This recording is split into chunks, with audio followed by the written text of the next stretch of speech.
primo esito dei tossicologici. Alex Marangon aveva assunto ayahuasca nel corso del rito sciamanico a Vidor, altro che purghe, commenta l'avvocato della famiglia. Il Tribunale del riesame di Venezia ha depositato le motivazioni del provvedimento con cui ad agosto era stata confermata la misura cautelare in carcere per l'ex assessore Boraso. Si parla di notevole capacità criminale. I comitati e le associazioni no inceneritori hanno notificato una diffida contro gli enti chiamati a decidere sul nuovo impianto, Regione e Comuni di Venezia e Mira in primis. Le opposizioni si spaccano sulla regolamentazione degli affitti turistici a Venezia. Dopo aver presentato una proposta alternativa, Martini denuncia un'attività di opposizione troppo morbida alla giunta Brugnaro. Un presidio contro la cessione da parte del Comune dei dati sensibili di residenti e turisti ottenuti con il contributo d'accesso. La protesta sabato prossimo alla stazione di Santa Lucia. Associazioni del territorio mobilitate a Mestre a tutela del verde. Tra queste spicca l'iniziativa Adotta uno dei 1000 alberi del Viale San Marco. Dal femminicidio di Giulia Cecchettin alla stretta nell'area di Via Piave a Mestre, dopo 2 anni il generale dei carabinieri Nicola Conforti lascia Venezia. Buonasera, bentrovate, bentrovati, edizione di Venezia dei nostri telegiornali. Cominciamo subito con le notizie del telegiornale. Manca l'ufficialità, ma non ci sarebbero dubbi. Alex Marangon aveva assunto ayahuasca nel corso del rito sciamanico a Vidor.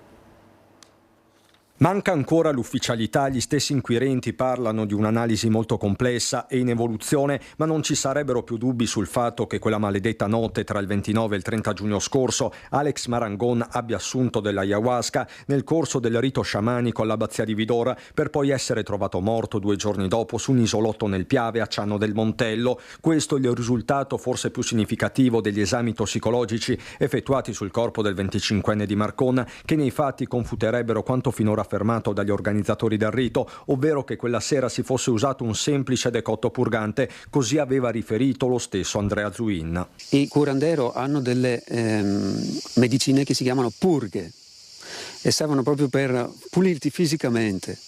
Ovviamente quando ti pulisci fisicamente c'è una reazione anche emotiva. Sono purghe che non hanno effetti deliroidi o psichedelici. Sono purghe che, come ti ho detto, hanno degli effetti fisici molto di rilascio. Altro che purghe, scrive in un post l'avvocato dei familiari di Alex, Nicodemo Gentile, che se da un lato evidenzia come l'ayahuasca sia sostanza vietata, dall'altro si aspetta le prime iscrizioni nel registro degli indagati. Non si possono somministrare sostanze vietate dalla legge e non si possono consegnare bugie alle autorità che indagano per un presunto omicidio. Purtroppo i 2 curanderos sono riusciti a volare all'estero, aggiunge Gentile, riferendosi ai 2 sciamani Johnny Benavides e Sebastian Castillos, che attualmente però, va ricordato, non risultano indagati. L'altro legale della famiglia, Stefano Tigani, a sua volta non si mostra sorpreso. Che Alex avesse sostenuto con la famiglia che sarebbe andato a questa cerimonia dove avrebbero assunto la sostanza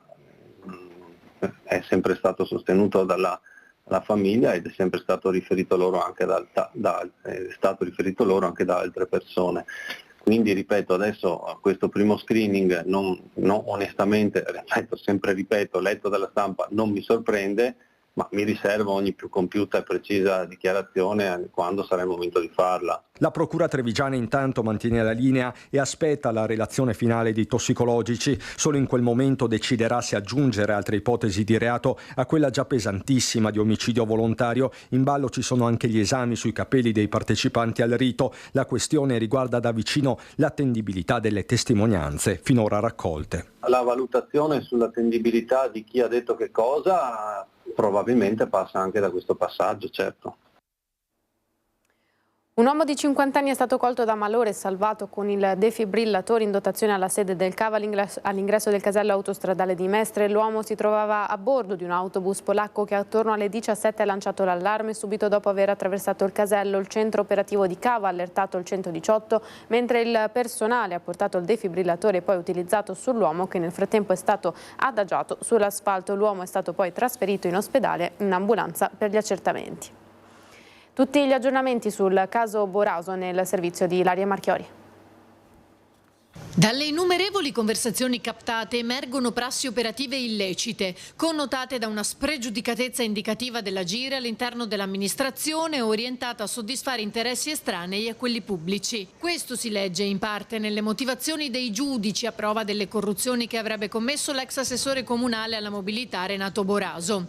Il Tribunale del Riesame di Venezia ha infatti depositato le motivazioni del provvedimento con cui lo scorso 1° agosto era stata confermata la misura cautelare in carcere per Boraso e gli arresti domiciliari per alcuni imprenditori.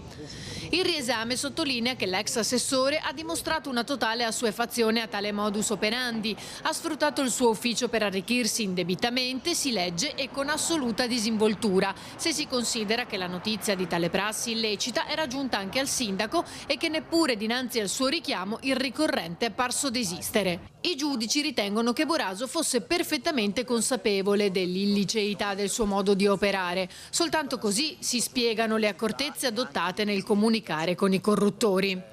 Il riesame evidenzia inoltre l'attività di distruzione di documenti potenzialmente rilevanti per le indagini, emersa anche grazie ad alcune intercettazioni telefoniche nelle quali si sente Boraso parlare con la madre di carte da bruciare nella stufa.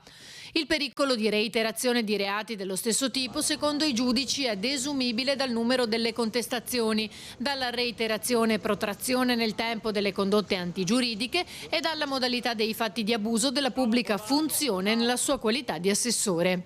Le dimissioni rassegnate pochi giorni dopo l'arresto, dicono ancora i giudici, non sono sufficienti a eliminare il rischio di recidiva, alla luce della lunga carriera politica e della fitta rete di relazioni nel mondo imprenditoriale. Ora il legale di Boraso, l'avvocato Umberto Pauro, potrà impugnare di fronte alla Cassazione il provvedimento del riesame, in attesa del prossimo interrogatorio.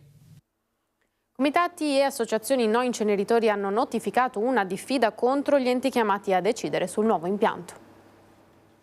La conferenza dei servizi che doveva approvare o bocciare il progetto, che doveva essere convocata a marzo scorso, è stata rimandata per l'ennesima volta e ad ora manca ancora una data di convocazione. La valutazione di impatto ambientale necessaria per l'approvazione o la bocciatura del progetto ancora deve essere fatta e manca ancora, in un silenzio assordante, la presa di parola del Comune di Venezia.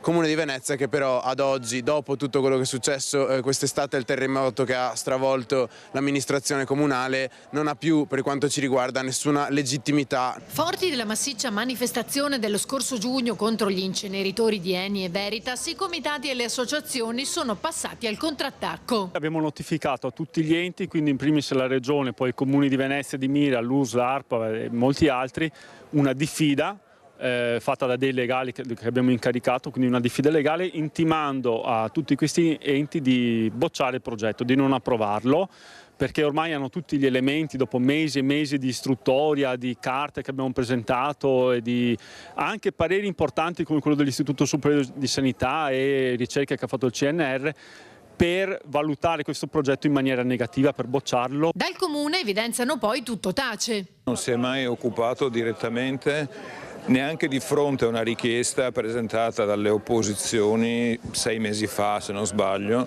di riunirsi, una richiesta formale presentata formalmente, e di convocare Eni per discutere del progetto. Con questa diffida i comitati puntano a chiudere definitivamente la partita. Qua c'è a rischio la sanità, la salute pubblica della popolazione che vive intorno a Porto Marghera, e c'è un grave rischio ambientale legato a questo progetto, e quindi se qualcuno pensa di andare avanti e di approvarlo, con questa diffida sa che si assume una responsabilità grave e che noi non solo faremo i ricorsi, ma procederemo anche per le vie penali. Quindi è ora e tempo che si esprimano, che il Presidente Zaia si esprima su questa cosa, dica finalmente di no e chiuda la partita. E apriamo finalmente un ragionamento vero sui rifiuti e anche sui fanghi, a partire da quella che è una vera transizione ecologica e non una falsa transizione ecologica.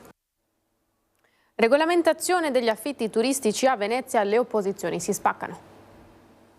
Solo il tempo potrà dire quanto è profonda la spaccatura che divide Giovanni Andrea Martini di tutta la città insieme dal resto dell'opposizione in Consiglio Comunale. In un lungo post, l'ex presidente della Municipalità di Venezia chiede rispetto per sé, per il suo gruppo e per la stessa democrazia anche all'interno dell'opposizione. Il finale è al fulmicotone. Iniziamo a fare una seria e pesante opposizione perché per il momento la gente non se n'è proprio accorta. Abbiamo presentato oggi, grazie alla Rete Solidale per la Casa, il regolamento per le affittanze turistiche. È giovedì 12 settembre. quando Martini presenta un piano di regolamentazione degli affitti turistici, un'iniziativa non gradita agli altri esponenti delle opposizioni perché una proposta unitaria delle minoranze è già stata protocollata a Cafarsetti ad agosto, una bocciatura che ha scatenato la reazione di Martini. Adesso basta con questi attacchi gratuiti e vigliacchi, scrive. Volere l'unità non può voler dire rinunciare alle posizioni di difesa della città. Il 24 aprile Marco Gasperinetti di Terre Acqua 2020, con accanto il capogruppo del Partito Democratico Giuseppe Saccà, presenta una raccolta firme per chiedere al Consiglio Comunale di regolare le locazioni turistiche a Venezia. La proposta che ne esce, secondo Martini, a parole è stata spacciata come blocca affittanze. Di fatto dice di voler porre un limite numerico non precisato alle affittanze, ma solo per il futuro, non toccando nulla della situazione presente. Da parte di chi l'ha stilata in un tavolo comune, invece, la proposta unitaria, ora senza Martini, che dovrebbe approdare in aula ad ottobre, è reputata la più fattibile. Innanzitutto una moratoria che non permetta più l'apertura di nuovi affitti turistici e che quindi faccia da apripista ad una seconda fase di disciplina organica della materia, con tanto di agevolazioni fiscali e un fondo di garanzia per i proprietari per incentivare le locazioni residenziali. È il 30 luglio quando, sulla scia dell'inchiesta giudiziaria che ha travolto l'amministrazione comunale, le opposizioni si riuniscono in Sala Grande San Leonardo per iniziare un percorso comune verso le prossime elezioni. Un percorso che oggi ha incontrato il suo primo ostacolo. Contributo d'accesso, un presidio contro la cessione dei dati. Sabato 21 ci ritroviamo alle 11 in stazione a Venezia perché riprendiamo praticamente le assemblee informative a cielo aperto che abbiamo tenuto tutta l'estate proprio per informare la cittadinanza di quello che effettivamente comporta il contributo d'accesso. Il presidio per dire no alla cessione dei dati personali che ogni singola persona cede al comune nel momento in cui acquista il biglietto o, tra i residenti e non soltanto, si iscrive al portale di Cafarsetti spuntando la voce in questione. È un mezzo per poter, grazie alla Smart Control Room del Tronchetto, poter effettivamente controllare gli spostamenti di tutte quante le persone che entrano a Venezia. Così facendo il comune a sua volta diventa proprietario di un capitale inimmaginabile rappresentato da decine e decine di migliaia di dati sensibili che poi può rivendere al miglior offerente tra ditte esterne. Si dà praticamente l'autorizzazione al comune a poter vendere le proprie informazioni che raccoglie grazie al ticket a aziende esterne alla comunità europea dove praticamente la privacy non è assolutamente tutelata. Alla protesta di sabato prossimo si uniranno anche tutte le associazioni del territorio con Ambiente Bene Comune che sposterà da Mestre a Venezia il prossimo 6° presidio contro l'intera giunta di Cafarsetti. La politica, Forcolin fuori dalla giunta, io e Tosi diamo fastidio. Se fosse dipeso unicamente da lui, il sindaco di San Donà di Piave, Alberto Teso, non gli avrebbe mai tolto le deleghe, sostiene l'oramai ex assessore al bilancio e al personale Gianluca Forcolin. E in effetti anche lo stesso primo cittadino aveva parlato ai nostri microfoni del venir meno della fiducia da parte degli altri partiti, ma aveva parlato anche di screzi derivanti da prove di forza tra i vari componenti del centrodestra in Consiglio Comunale.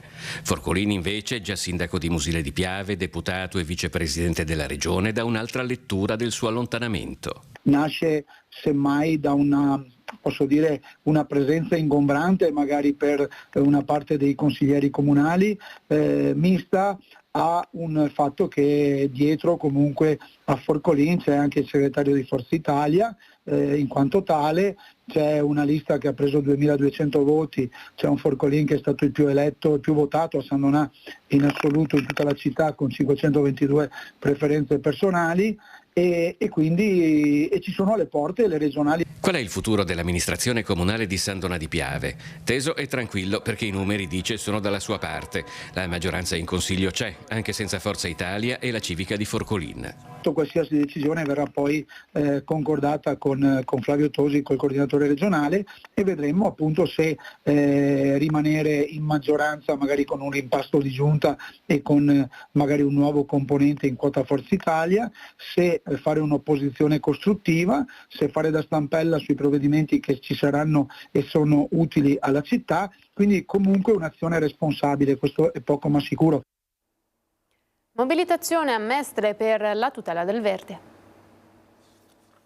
Adotta uno dei 1000 alberi del Viale San Marco, lo slogan.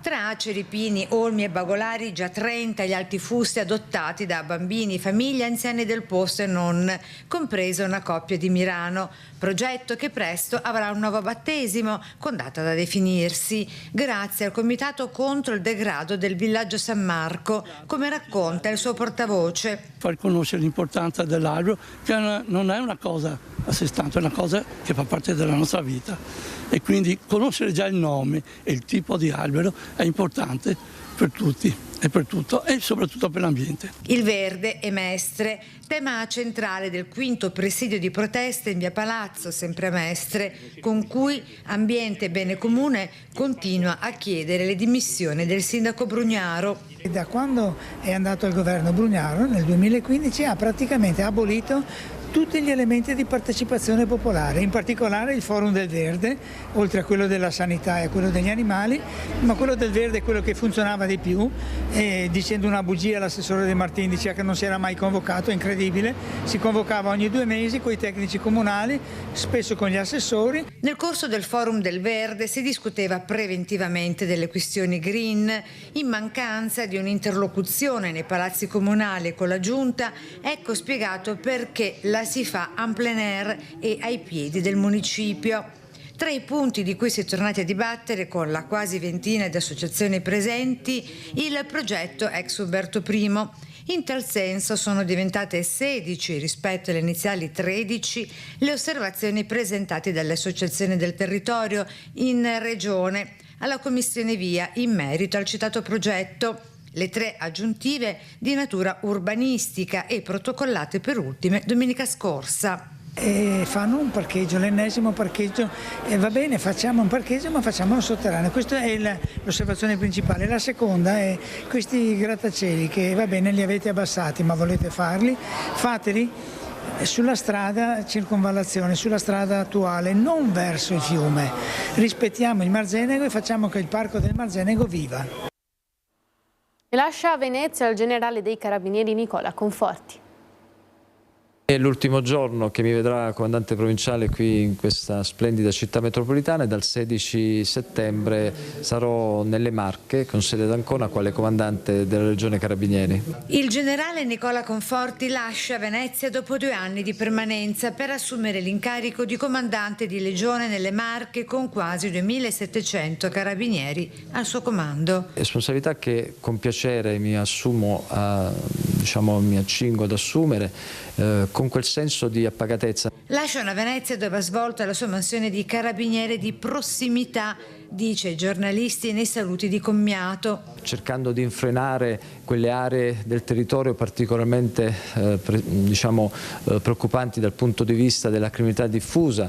Sicuramente sappiamo quanto Mestre e la zona prospiciente della stazione ha visto impegnato l'Arma dei Carabinieri assieme a tutte le altre forze di polizia per cercare appunto di portare a una situazione di vivibilità questa parte particolare del territorio, ma ovviamente l'Arma dei Carabinieri è stata impegnata su tanti fronti con campagne di sensibilizzazione a tappeto e anche con attività repressive. Non a caso solo nel 2024 siamo riusciti ad arrestare in flagranza 7 truffatori che appunto operavano questo tipo di reati a danni di persone anziane. Bisogna mettersi nei panni della gente, dice ancora in conclusione, ricordando su tutti i 2 fatti salienti che hanno caratterizzato la vita del territorio veneziano nei suoi 700 giorni di permanenza qui. L'incidente dell'autobus che ha visto ovviamente perdere la vita tante persone e che ha visto tutti noi impegnati nell'immediatezza per prestare i soccorsi, ovviamente per operare poi tutte le attività discendenti. Poi ovviamente il noto caso Cecchettin, che ha visto l'Arma dei Carabinieri impegnata per più giorni ovviamente per questo caso. Una serata speciale a scopo benefico per acquistare un'automobile che accompagni i bambini malati nella pediatria di Padova. Ava Avapo Mestre e Molo di Venezia insieme per i bambini malati. L'idea è nata per celebrare i 25 anni di attività del locale a Marghera con una serata speciale di beneficenza che si concluderà con una lotteria a sostegno del progetto Un Avapo Mobile per i nostri supereroi. Abbiamo creato questa lotteria abbinata appunto per raccogliere i fondi per un obiettivo comune, che è quello di andare a prendere un'automobile per portare i bambini malati a Padova in pediatria oncologica. Chi si raffronta con i bambini per quanto riguarda l'assistenza ai malati oncologici vive delle esperienze molto forti. Ecco, i bambini hanno una reazione alla malattia che è impensabile per noi adulti. Ecco, noi con questo servizio di accompagnamento verso gli ospedali diamo un servizio importante, perché vuol dire stare vicino ai genitori ovviamente, ma anche stare vicino ai bambini in un modo diverso per poterli accompagnare così in maniera, diciamo, con una certa serenità. L'estrazione avverrà durante l'evento che si terrà mercoledì 18 settembre. Chiunque voglia partecipare può trovare le informazioni utili nel sito di Avapo Mestre.